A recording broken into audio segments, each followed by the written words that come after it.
vậy thôi, này là nhiều lắm. Thường thường thì đang lúc rơi như vậy thì xe của thành phố họ không có đi cao, rồi có con chim nó đậu trên cây. Ồ, bây giờ sao họ không thấy vô ổ nào bây giờ này có người đó.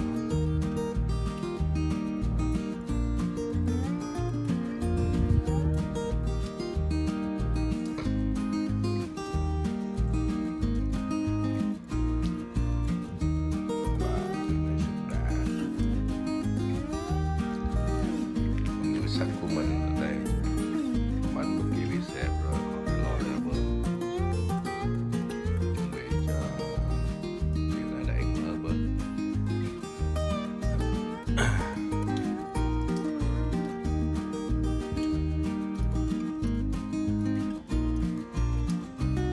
Trời này, hôm nay là trường học không mở cửa, hàng xưởng cũng đóng luôn, không hãng mở đâu. Tại vì trời này rất nguy hiểm cho những người đi làm, lái xe nguy hiểm lắm. Bảo đảm giờ này là im re, không thấy tiếng xe nào chạy giờ này.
Sớm chứ, sợ nhiều quá.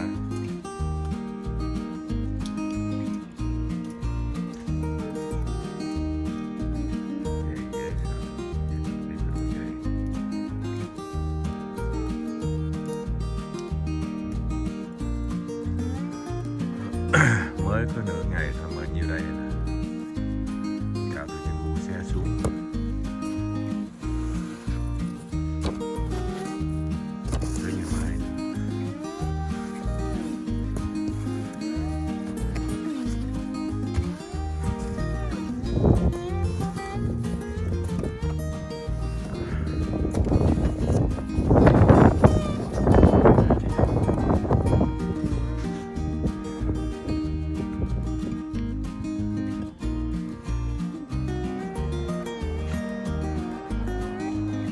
Về quá con nào đứng tới bụng luôn, hết đái nữa.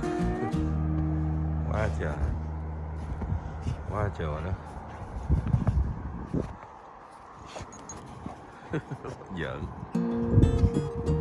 chỉ có gì đầu kiếm phủ hết trơn coi kiếp tuyết.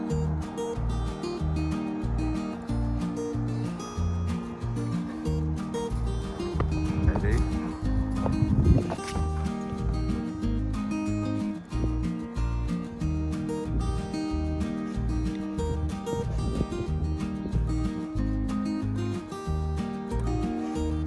Mình hồng tuyệt.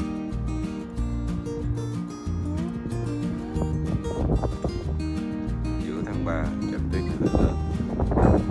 Nam Beach.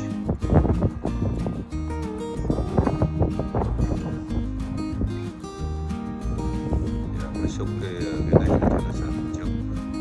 Ra tới trước. Ngoài đường thì cạo sạch hết rồi, xe của thành phố cạo sạch hết rồi. Go nào, let's go, let's go, go, chạy cái, yeah, chạy cái đường.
đi một nồi luôn.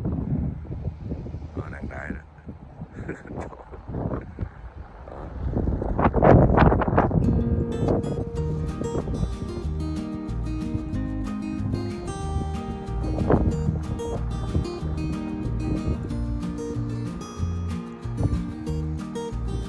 Phải chạy đó.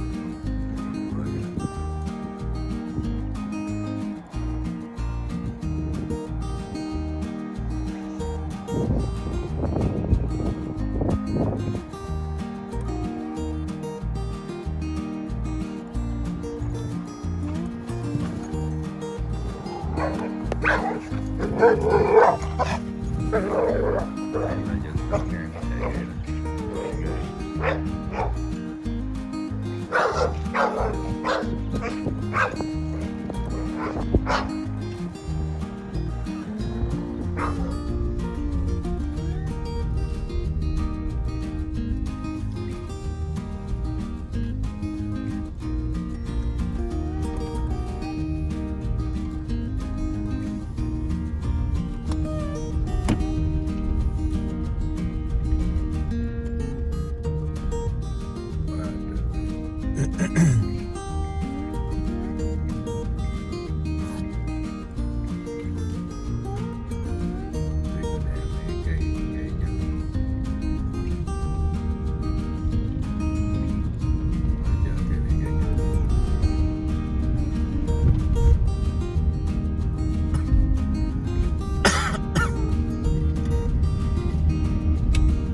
ghê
Thanh Mai như ở Mỹ.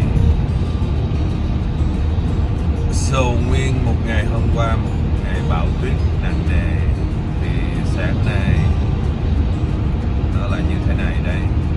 Đường xá thì chắc chắn là sẽ có xe của thành phố cạo tuyết, rải muối cát cho nó tan, nó sạch đường để cho mọi người lái xe cho nó an toàn. Tuyết cũng được đẩy qua một bên và một số đã tan. Cây thì vẫn còn, tuyết vẫn còn đọng bên đó, tại vì nhiệt độ hiện tại đang là 31 độ ở ngoài. Thì nghe nói là hôm nay sẽ có gió nữa, coi dự báo thời tiết thấy là hôm nay có gió, nhưng mà không biết là cái tốc độ của gió cao như thế nào. Con đường đi 89 này thì rất là vắng xe lắm, không có đông.